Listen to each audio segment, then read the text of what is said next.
listening to the Born Primitive Podcast. All right. Thank you, everyone, for joining us. We are super stoked for this episode. Today, we are interviewing the creator and original director of the CrossFit Games, one of the OGs, Dave Castro. For those that have been in the CrossFit world, Dave needs no introduction. But for anyone that's been in this space for however many years, you have Dave and his guys to thank for what they've created in this incredible community.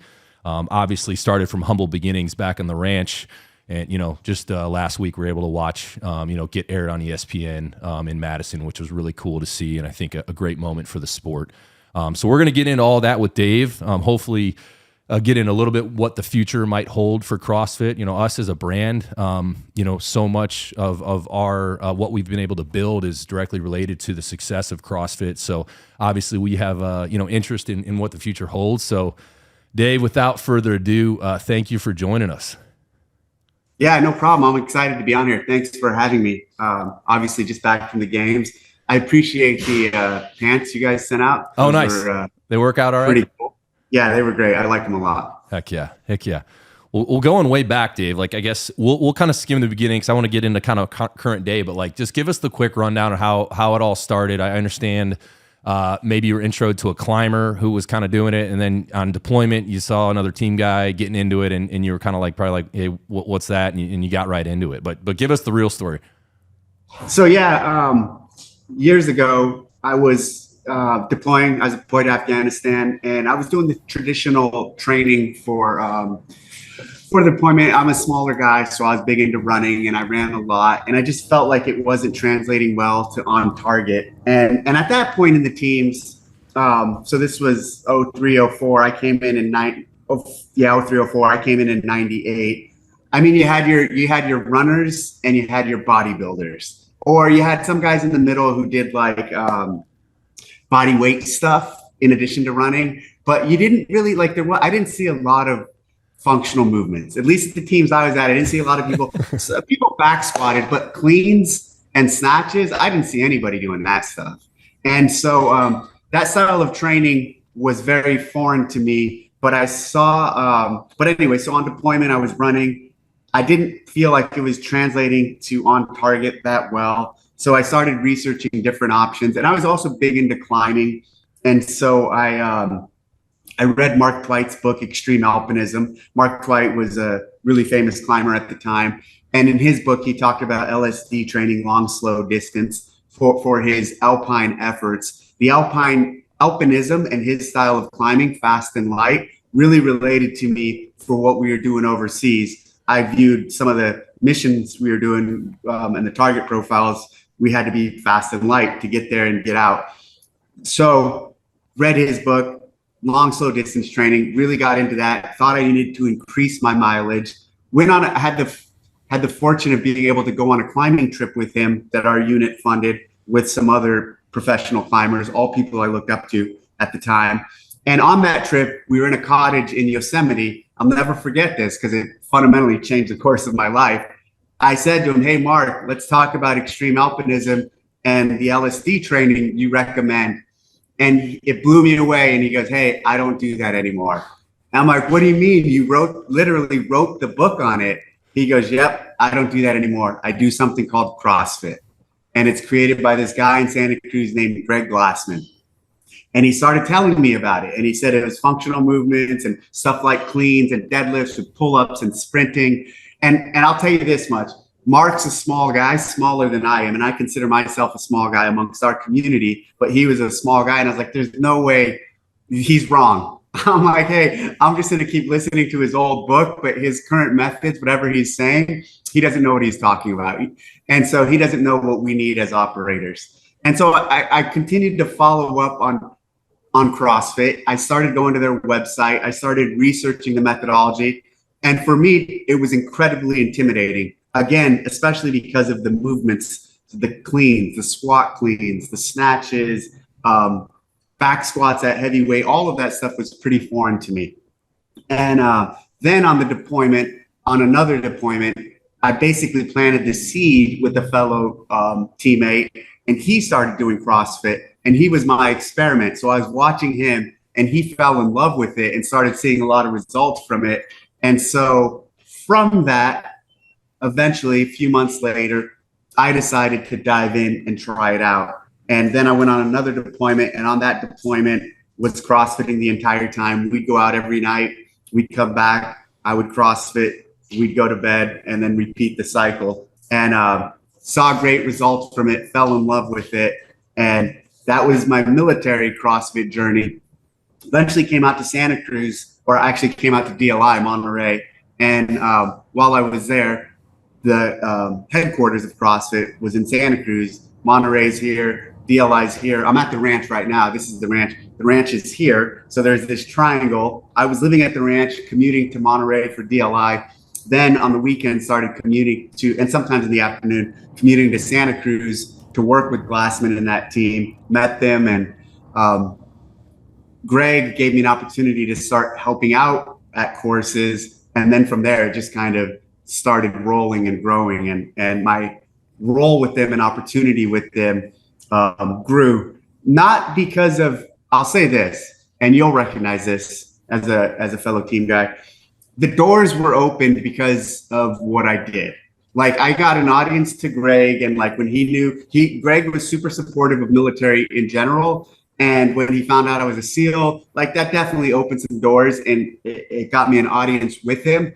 But at that point, and this is the recommendation I give to a lot of guys when they get out, let it open doors, but then you absolutely have to capitalize on it. You have to put in a lot of work, and you have to prove value. One of the things I did was, like, when I was first helping him out, at this point I was 9-10 years in. I had been 9-10 years in the military, still in, and like I had accomplished an immense amount of things in my community, in our community, and was really proud of everything I did. But once I started helping out in CrossFit, I was taking the trash out. I was setting chairs up. I didn't think about anything I had done in the teams. I thought about, what can I do right now to help and add value? And so I kind of reset and started over, and didn't want to lean on what I did, and wanted to move forward showing what I can do.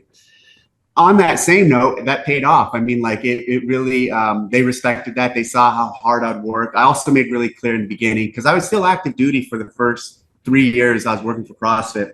I told the media team, hey, don't talk about who I am. Don't talk about what I did. I don't want my who I am in CrossFit to be defined by that. And to this day, I'm really proud. I still meet people at the games or at any of these events. They'll come up and say, hey, I saw you on the Jocko podcast, and I had no idea you were a SEAL. And every time someone says that to me, I smile, because I love the fact that I've been defined by what I've done in CrossFit and not that earlier period.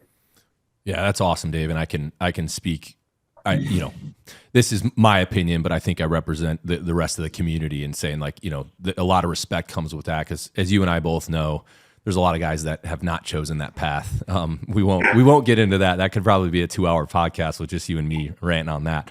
But that's incredible. And obviously, while the methodology of CrossFit needs no validation at this point, I can say that that's kind of how I got into it. We were training with guys getting ready to go into the Navy, and these guys were getting way more fit than me. We were swimming and running together, but then they were doing their own thing at night, and I was just going to the Y and just like doing bench press and weighted pull-ups and shit.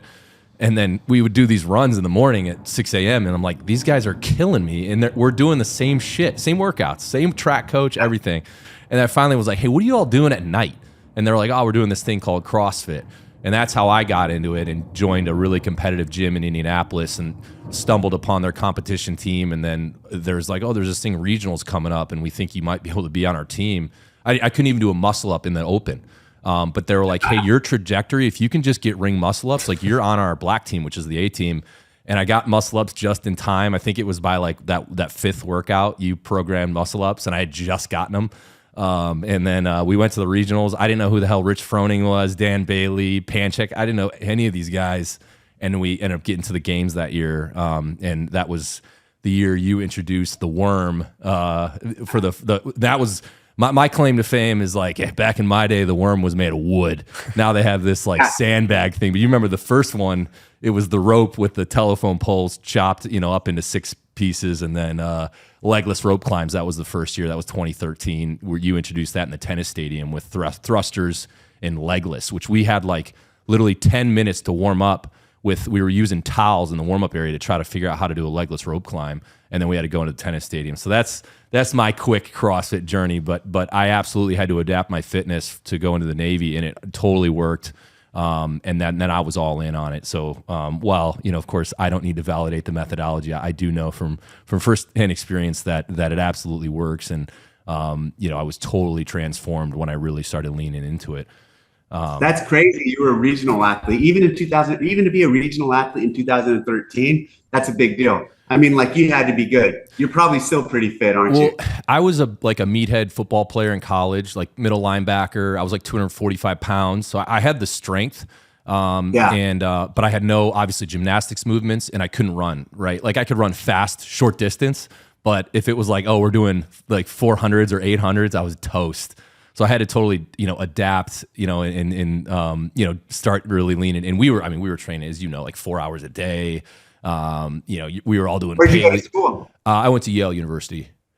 Oh, wow. So you played football there? I did. Yeah.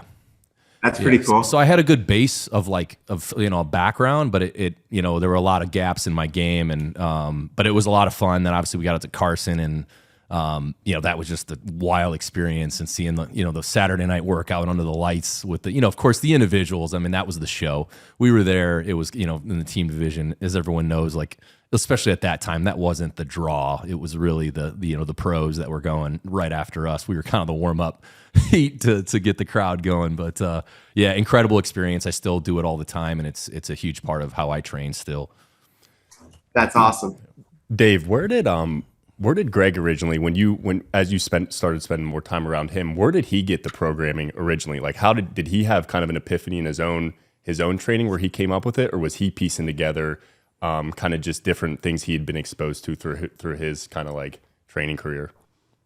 So he was big into gymnastics when he was in high school, and then he dabbled in a lot of different colleges after high school, and big into gymnastics and fitness. And his whole thing was ring routines. He was a ring guy, and so through his personal training for the rings and for that, he early on started combining dumbbell stuff and weight training in with that, and he saw a lot of benefit throughout it. After that period, he ended up being a trainer at a Gold's Gym, and while he was training, he trained a lot of cops and he trained a lot of firefighters.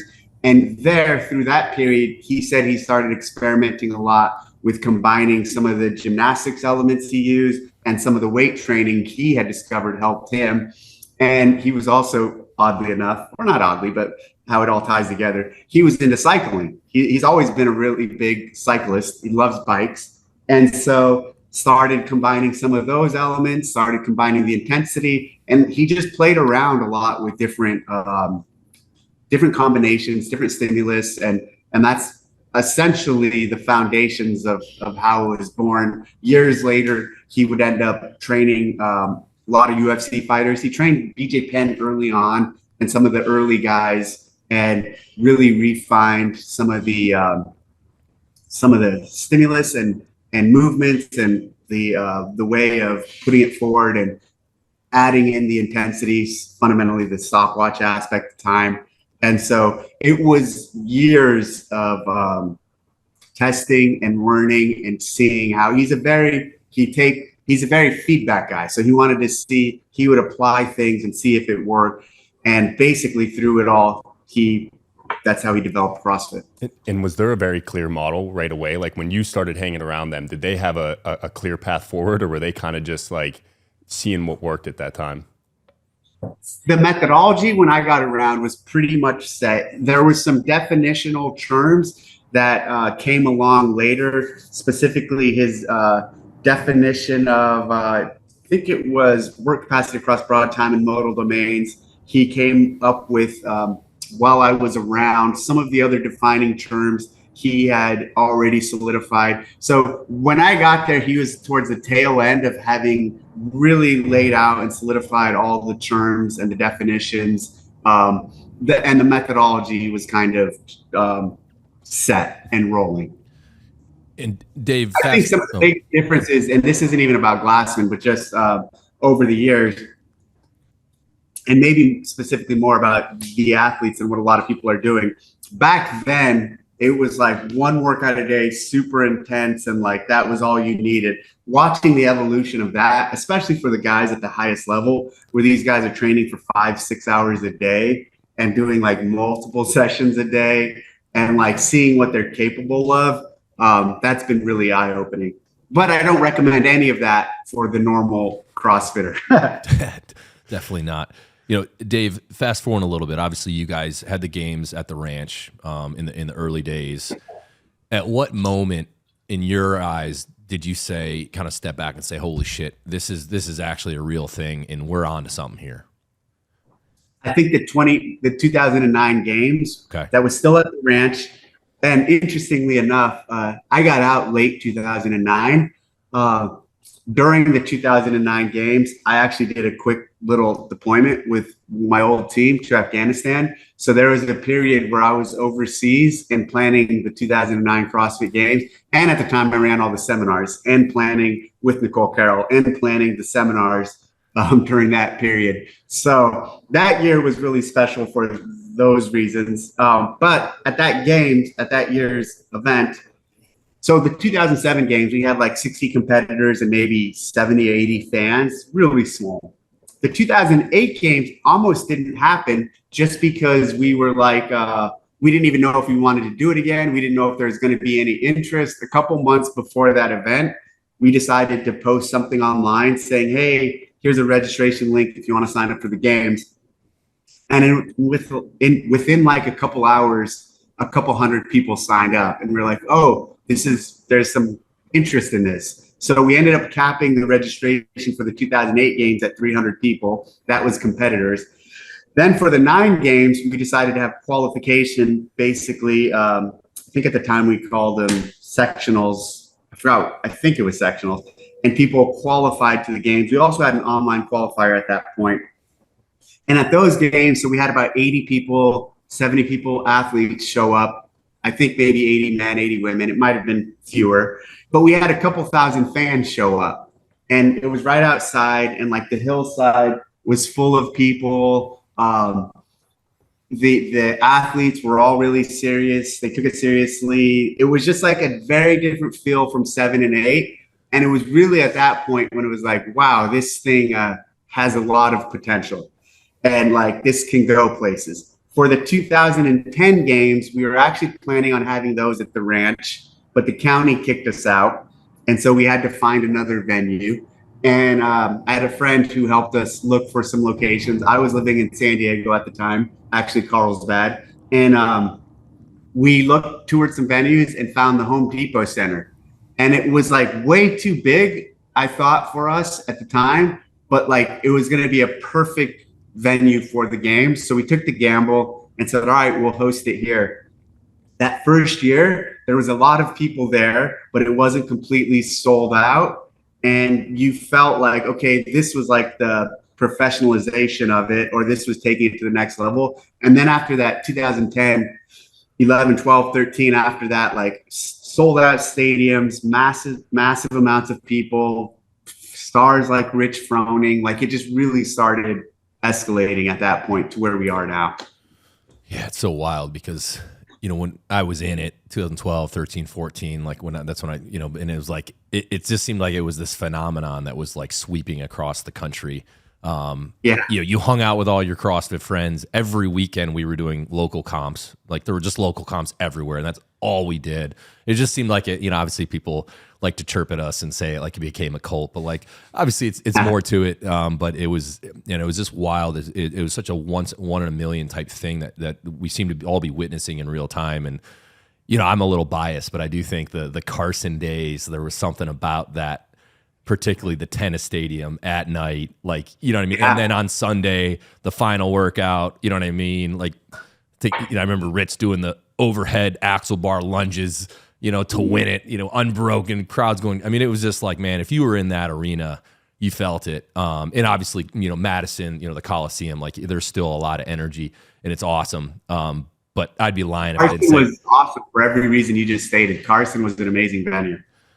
Yeah, and I guess, you know, a lot of us are curious on the future of CrossFit because, like I said, as a brand, we talked about this yesterday. Is like, if I'm being realistic, we got really lucky in the fact that we launched a brand, in a space that was exploding. And I would say, if most brands that are kind of the CrossFit OG brands are being honest, none of us would exist if it wasn't for what you all created in this phenomena that it became.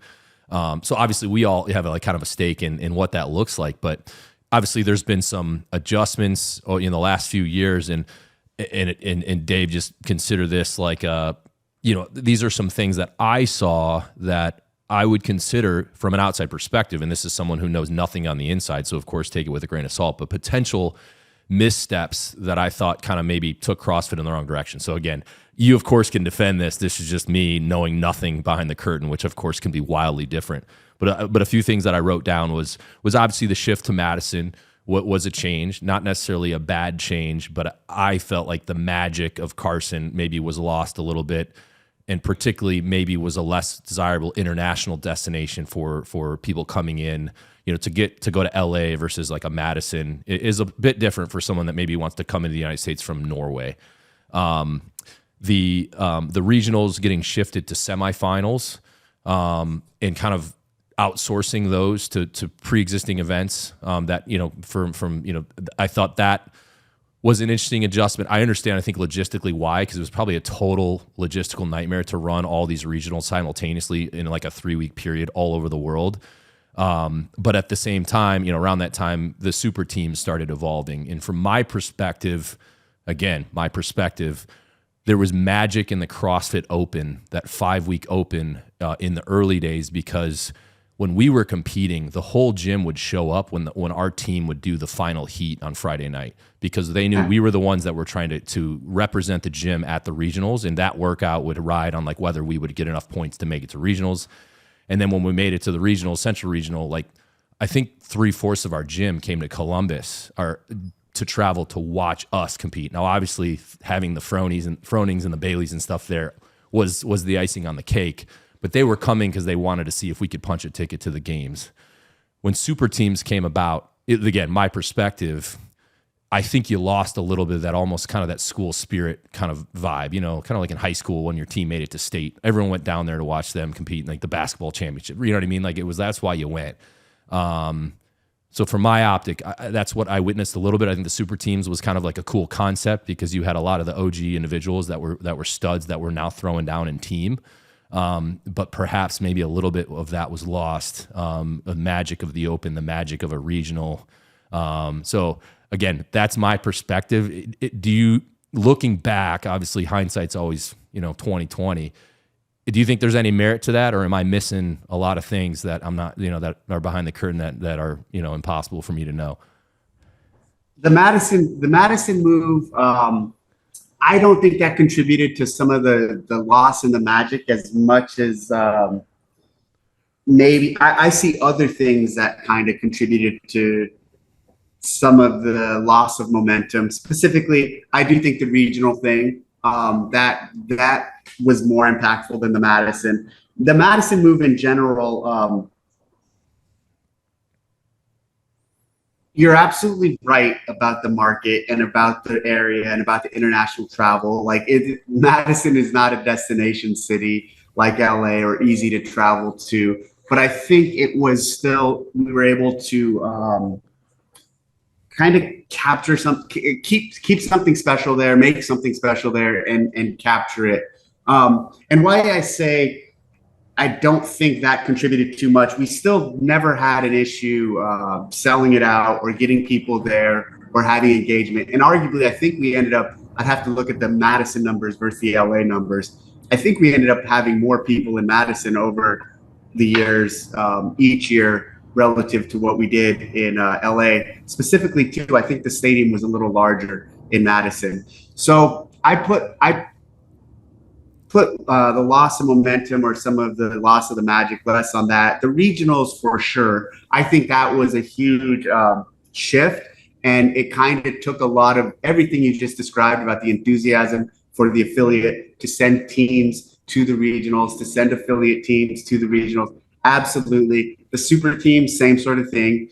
All of that kind of eroded at the interest and the stakes that the individual affiliate had in the event. So But the regional move and outsourcing them, here's the thing, like those things, especially at that time, and even now, incredibly challenging to put on, incredibly expensive to run. And the business decision at that time to scale them back and to outsource them was really like, for me and my team, it was devastating. Like, we didn't want to do that. Greg kind of forced it on us, but I'll tell you, in hindsight, it was the right decision in terms of for the future and the financial stability of the games and for the company, because those things took a massive amount of resources to put on. Some of the other things I don't think he mentioned that happened around the same time. Well, he definitely didn't mention, but shutting down our social media at one point. I think that was a really bad idea. Firing most of our media team. That was a pretty bad idea. You know, the social media thing is interesting because several years ago in 18, 19, our games Instagram had like 2.5 million followers prior to like all these other people having millions of followers. Like, and for what it's worth, we were the premier account in our space. And I don't even think we have, I haven't looked, but I don't even think we have 1.5 million. We might 1.5 million followers right now on our games Instagram. But back then we had like 2.5. And by now, if we wouldn't have shut it down, we'd probably have 4 or 5. And so the momentum we lost in doing that, just shutting our voice off, and actually the value of how people perceive that, meaning it was in athletes' best interest and sponsors and people like yourself to work with us and be associated with us and maybe get seen or put on our channel or, you know, our Instagram that had 2.5 million. Same thing with our Facebook. Our Facebook had a lot, but in shutting those off, we lost some leverage or ability to A, message, and B, show value to some of the external stakeholders that need us to have that large platform to bark from. And then some of the media stuff we stopped doing. Some of the media stuff we started focusing on, we way over-indexed on the elderly. I think, look, CrossFit's for everyone, and CrossFit is for the elderly, and that's a section of people we should definitely target. But there's still a lot of other sections that we shouldn't ignore or not focus on or abandon at that same time. So that whole time frame, there was a lot of missteps we made that I think didn't set us up for success. Now where we're at now is it's kind of cool because and then you go to the COVID years and what happened then with Greg and what happened with the community in general, the COVID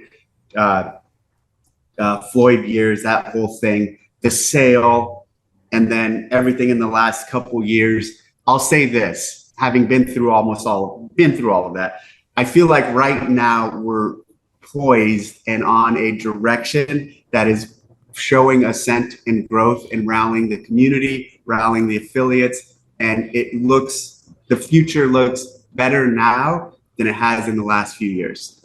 Yeah, and that's what I was going to ask. If CrossFit was traded on the New York Stock Exchange and you had the line, you know, and you like Google it, where did it peak and where do you think it is right now? And what's that trend line looking like? 14, 15 was definitely the peak. Then it was just kind of fighting. The last 3 years, definitely low, especially around the COVID stuff. Then kind of coming up, rocky. And right now, I think we're like, there's some ascent and there's some growth going on that excites me. And I think the community is excited about it. Our new CEO, Don, he's doing great things and he's really good for the company. He's a former Force Recon guy. Yeah, I heard and that. So, Naval Academy too. And he's putting us on the right path and doing the right things to set us up for success in the future. And as you guys look at kind of the health of the sport, are there certain key metrics? Obviously, like ticket sales, I'm sure streaming for the games. Is open registrations a big one still? And where has that, absolutely. where has that been over the last few years? Has that been down or flat or? now that we've gone to a 3-week open, did it lose a lot of entries? So 18 was our biggest year in the open ever. It was 415,000 people, somewhere around there. 19, we ended up doing all those changes, and actually they did 2 opens. There was one early on and then one later in the year, and both of those had really low numbers. Combined, I think they were around 400,000. 20, 275 maybe, I don't remember. 21 started coming up again. 22, so our most recent open, there's it's climbing from the 20. There was growth over last year, but it's still in the 300,000. So we haven't been back to that 400,000 number since 18. And to answer your question, absolutely looking at that and paying attention to that number, I think is more, it's an indicator of the how the sport's doing, but also I think how we're doing with the community. And here's the other thing about the open. Here's the other reality. You might see this in your affiliate and where you train, or when you did go to an affiliate. The last few years, so say 300,000 people sign up. There's definitely several 100,000 people who do the open. Meaning you go into a lot of affiliates on a Friday night during the open, and it's the workout of the day. It's what they're doing, and the whole gym is doing it. But maybe, so there's 70, 100, 150 people that do it, but there might only be 30 or 40 from that actual gym signed up. So Totally. In the past few years, seen that a lot more. So, but yeah, so the open number is a real good indicator of the enthusiasm for the sport and the kind of the community sentiment towards us, I think, and the sport at the same time. Also, the gyms that have owners and trainers who really support the notion of what the open represents in terms of measuring yourself up against others and your friends and family and the cohort in your gym.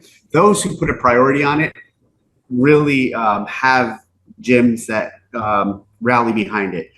Meaning, if you have a gym owner who doesn't really care about the open, your gym doesn't care about the open. It's intuitive. As a leader, you know that. Of course. As a leader, if you set the tone and example of caring about a specific thing or engaging in it, you rally your team behind it. So that's an interesting way to take a look at, even on our end, how we should prioritize messaging or who we should be supporting in trying to get the gym leaders to really create a culture of care around the open and what it represents.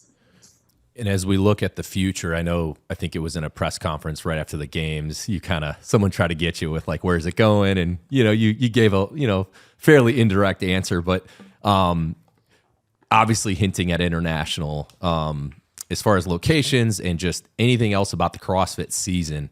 Is there anything you're able to share, just a general direction? And, is there still going to be regionals? And I guess, are we still calling them regionals, or is it still called? They're called semifinals. That's right, now. Semifinals. But it's kind of like regionals, like the old regionals. Yeah, for sure. Like, I guess anything you're able to share as you guys look at the crystal ball of anything that might be different, or is it more of the same, just making it maybe an enhanced experience and we keep rocking? Obviously, it's still a wild success. What you all have built is incredible. And, like anybody that experiences hyper growth, like there's going to be missteps. Like, and the fact that you guys had to manage regionals in a 3-week period all around the world, I can't imagine the logistical nightmare. So it's not as if all these mistakes were like they're a bit forgivable, because like what you guys had built was so unprecedented that like to keep pace and to make every zig when you should zag, it's not realistic. But yeah, anything you're able to share with the audience.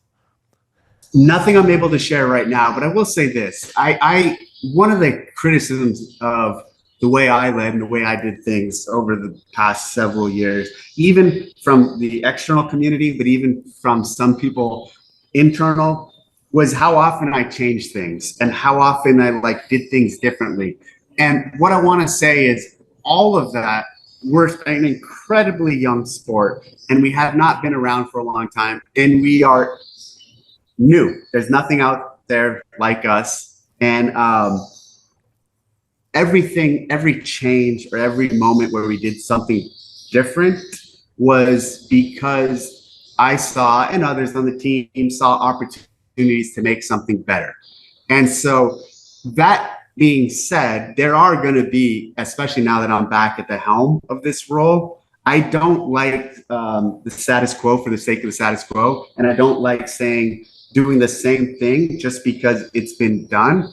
I really like challenging our team, challenging myself, challenging the community in doing things differently. So there will be changes, some probably unpopular, but they will be for the right reasons to advance everything forward. So the season and maybe I'm playing it up too much. Maybe some of the changes we're going to do aren't that big of a deal. There will be some big changes that I think are a big deal, but people maybe won't think they're a big deal. But so it will look different next year, and working through all of those aspects and details right now. Yeah, and I think one interesting angle and challenge, and I've thought about this a lot. I don't think there's a real obvious answer, but from a brand's perspective that sponsors athletes, we're up against this challenge, as are the athletes, of like, compared to other sports, there's really not that many moments in the season where they get real exposure, right? Like, particularly to be able to represent a brand. Like for us, it's like they wear our shit at Wadapalooza, and then like it's like regionals or now semifinals. After that, it's like, you know what I mean? You can't wear, you know what I mean? So it's like you sponsor them, and it's like a lot of them, of course, train at their home gyms all year long, which of course they have huge influence in that gym.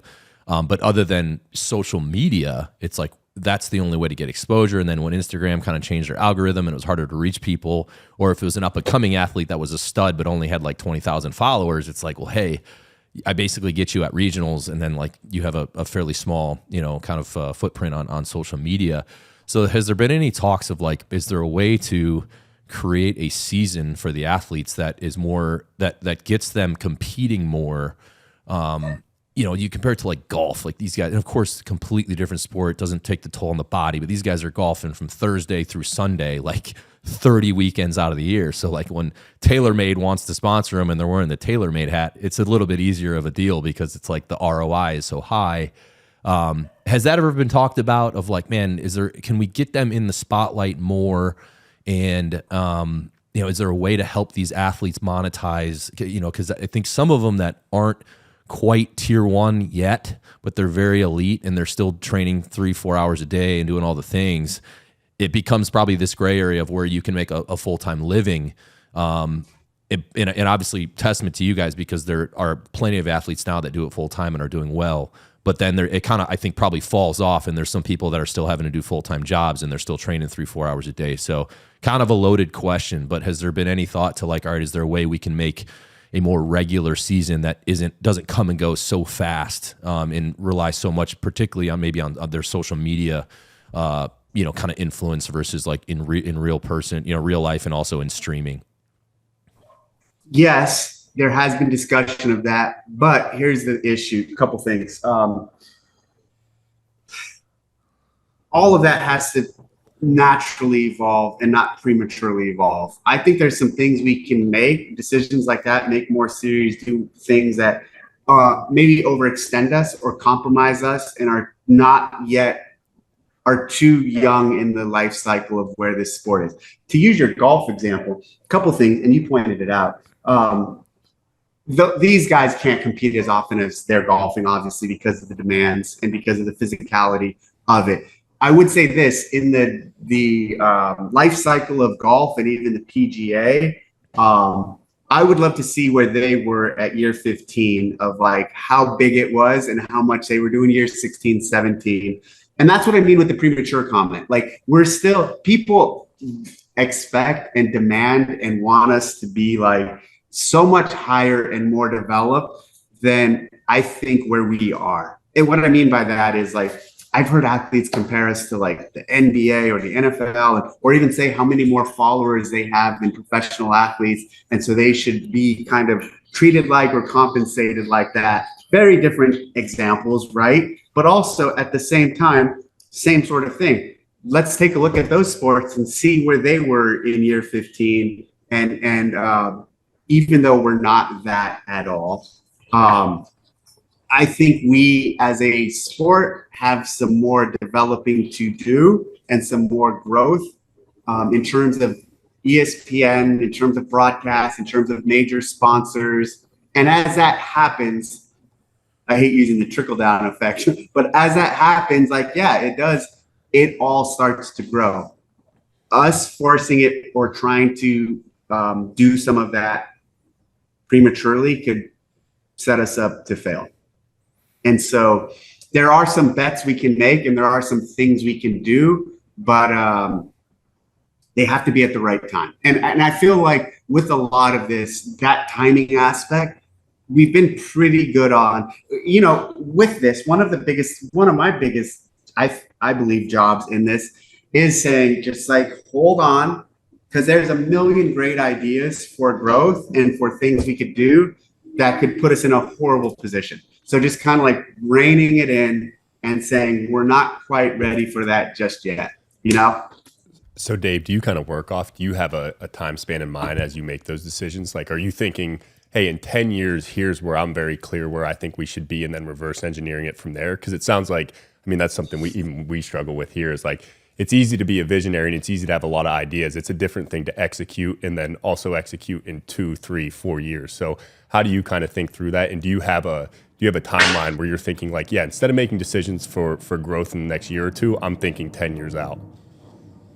Not currently. So I'll say that why. A couple of reasons. Just recently came back to the role a month and a half ago, right? And from when I was not involved early last year to now, I totally disconnected from this thing. I didn't watch anything. I didn't watch any of the games. I didn't follow any of the athletes to like see how they were doing. And so for the last year and a half until coming back, like, I've been mentally checked out from all things games related.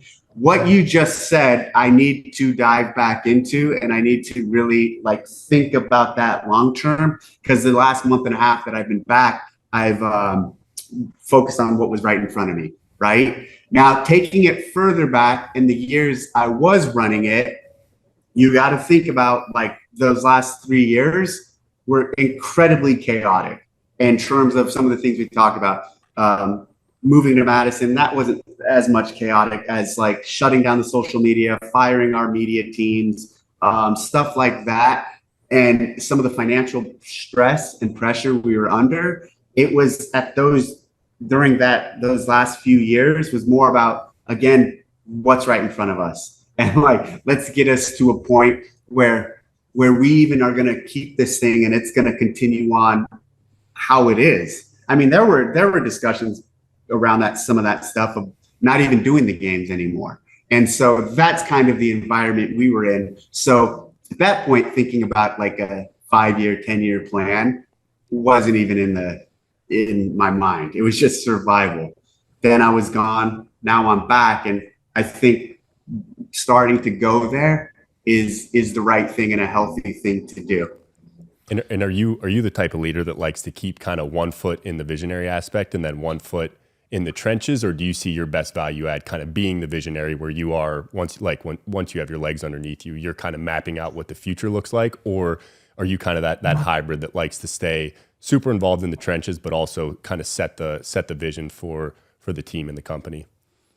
Definitely like to set the vision and then enable people and team members to run with it with like good understanding of what the intent is. I try not to get into the weeds too much once they're running, except for like at the games. I'm very much like in the weeds and looking at everything, staying high level, but like in the physical events, like I'm on the ground and I'm taking it all in and I'm giving feedback in multiple different levels to make it a better event. But in terms of actual outside of the games and running the teams and working with CrossFit, I've always been kind of more, I try to be higher level and really give people the freedom to run. But if I have to go in on some of the details and they need me to or want me to, I will. Dave, I want to switch gears a little bit and maybe crank the temperature up a little bit on this. So just bear with me. But I got a couple of questions. I know we got a hard stop, so we got 10 minutes left, Dave. But obviously in society, we've seen, some things recently with biological men trying to compete in female sports. We've seen Olympic weightlifting, swimming, etc. I believe it's only a matter of time before CrossFit is going to have to answer the mail on this topic. So if and when that happens, does CrossFit allow a biological man to compete in the female division? And how do you handle that shitstorm? I don't have the answer right now, and I'm not definitely going to take a stance or position. It's interesting. I talked to someone recently about this with my role in CrossFit.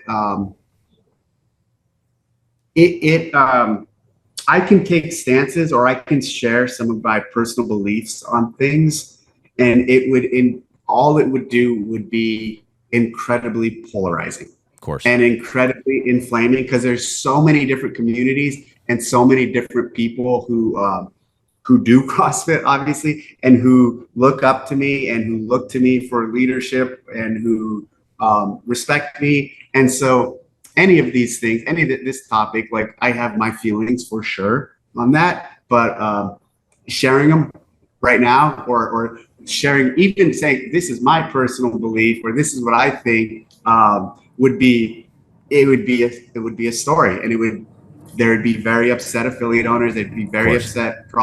So I don't want to make a statement on that, or take a stance, or say what we would do. I don't even know what we do at this point. I think we as a company would have to discuss and weigh the pros and cons of it and what it represents. But and I wish I could speak freely, and I wish I could say what I thought, and I wish it wouldn't cause a potential issue or a shit storm. But I don't even want to, because I don't want to put any community member, affiliate, or any trainer in a situation where they're like, well, Dave just said this, and now I'm really upset at him in CrossFit, No, and I totally get it. And I understand it's kind of one of those unwinnable situations. I will be sitting back and watching as it plays out, because I do think it's going to happen. And of course, as an organization, you guys will have to make the appropriate decision on that. Another hard question is, do you believe kind of the fire sale that happened with Glassman and, kind of everything that came from that? Do you think the kind of punishment fit the crime? Or as we sit here a few years later, would you say maybe we were in a moment of, a state in society where things were crazy, people were quick to make judgment? Again, maybe an impossible question, but as we reflect on it, do you think the response was appropriate? No, not at all. I don't think the response was appropriate. I think Greg's not a fucking racist. I'll tell you that much. He's not a monster like some people painted him out to be. Is he a complicated man? Absolutely. Are we all? Yeah. Is he a fucking genius? Yes. Did he create this program and create something special for the world? Absolutely. What I see through that moment, what really bums me out, was when I look through after all of that, and after years of lockdown, years for some places, not years for every place, but just like how that all played out. What bums me out is I know for a fact that was Greg's moment to shine and change society and make a huge impact, and really to take CrossFit from here to here. Because take away what he said and tweeted, if that didn't happen and he was running CrossFit, he would have been very vocal about health and fitness and about how much it mattered towards COVID and towards health in general, and as protection against some of the issues that were coming with it. And he would have been controversial, for that, and he would have not backed down, and he would have spoke at the highest level, and he would have drawn a lot of attention to CrossFit, and a lot of people would have been like, hey, this guy's got a point. Health and fitness matter, and he would have screamed it in a way, in an intellectual way that other people couldn't.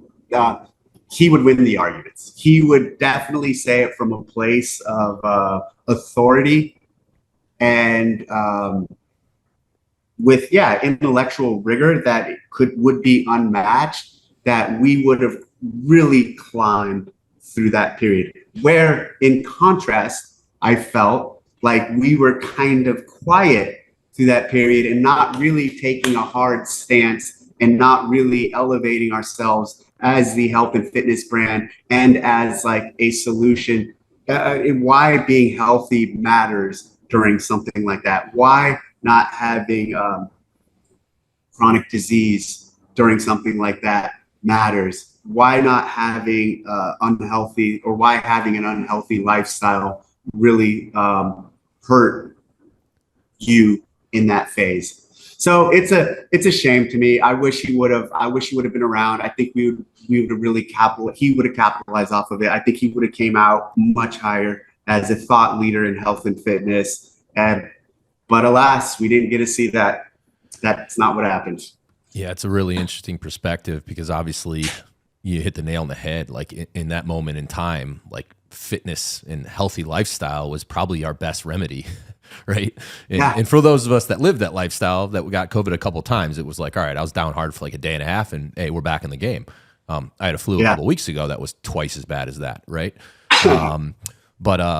But yeah, and as I watched it in real time, it was such a wild time just for society. But I saw all the athletes jumping on the bandwagon and saying, I would not compete at the games, and I'm banning it and this and that until action, there's action.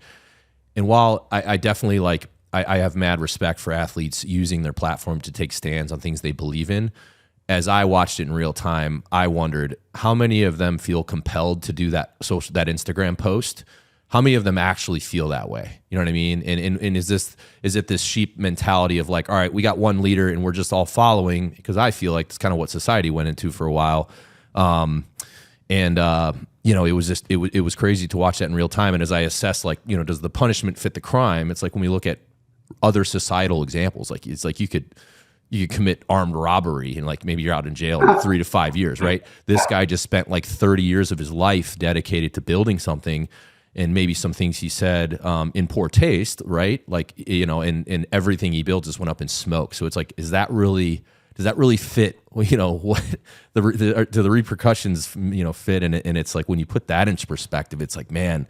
And there's been so many people since then that have put an incredible effort into something, and it all went up in smoke in a snap of a finger. And obviously Greg's was a crazy example of that. And did you know he went to the games this year? Yeah, well, that's why I saw he was there, and I'm like wondering, okay, are things kind of cool again? Is it like there's not going to be a bunch of haters that Greg was in the building? Like, he's the OG, so like I was glad to see that, and maybe he's going to have a say, and I don't know, probably not a formal say, but as the OG, I would imagine maybe his opinions still matter a little bit. Yeah, he. There was obviously no haters on scene, and towards haters for all of us, for someone like myself who've had a lot of haters, and Greg who's had a lot of haters. Never once in person has, at all these events that I've been to, anyone ever came up and confronted me and said anything negative about me. Same thing with Greg. So the haters are definitely there, but they lurk in the background for the most part. He was loved and adored, and spent 3 hours in the affiliate lounge taking photos with affiliates, and so it was really warmly received. Well, that's good to hear. And hopefully at least he got some financial liquidity from the event and is drinking Mai Tais down in the Bahamas and enjoying himself a little bit. But I don't know Greg's personal life. That's definitely a true statement. Yes, okay, he did. Good. Well, good for him. Yes. Obviously an incredible effort, and like what you all build is just totally insane. Well, we're coming up on time, Dave. I got one more question. This will be my last one to kind of rock the boat a little bit. But I was telling Tony before this, we had a goal on the board, and I put this on the board. This was when we were 4 years in, so nearly 6 years ago, we with long-term vision, what do you want to be? And I said at the 10-year mark, we wanted to be the official apparel provider of the CrossFit Games. Now, keep in mind, at that time, there was only me and my ex-wife, Mallory, running it. She's our co-founder and COO. We were running it out of our house. It had taken over the entire house, the garage, everything. And so still a pretty humble setup, but we were diehard CrossFit, and we had built 4 years in still a pretty significant brand, all things considered. So our 10-year anniversary is coming up in March of 2024. And as I look at the sponsorship landscape, obviously Noble is the current sponsor, but I saw they laid off like 50% of their workforce, and they didn't show up to one of the regionals. And, of course, like there was a little bit of the media, like was all over that, and people were chirping on social media. But as you look at that, do you feel there's opportunity for a brand like Born Primitive to be in the hunt on that? And I guess, where is the sponsorship landscape? Everyone's kind of saying Tier's going to come in and Noble's out. Is there any truth to any of that? And what are you able to share? Just email me afterwards and we'll continue this discussion. All right. So you're pleading the fifth on that. I like it. Thanks. Great. I appreciate the time. Smart, man. Well, hey, Dave, thank you so much for joining us again. As one of the brands that's been in the sport, we would not be here if it was not for the unprecedented rise of CrossFit and beyond, and more important than that is the community it's created. Some of our best friends, are people we do CrossFit with, and just the lifestyle it's afforded. So anyone who is listening that hasn't tried it, give it a shot. You will see you transform almost immediately, and kind of the companionship that comes with it is unprecedented. So we appreciate it, Dave. Thank you for coming on the podcast, and for the listeners, hope you got something out of that. Thank you. This was a great time. I appreciate it. Thanks. Have a good one, guys. Love it. Thanks, all right, Dave. See ya.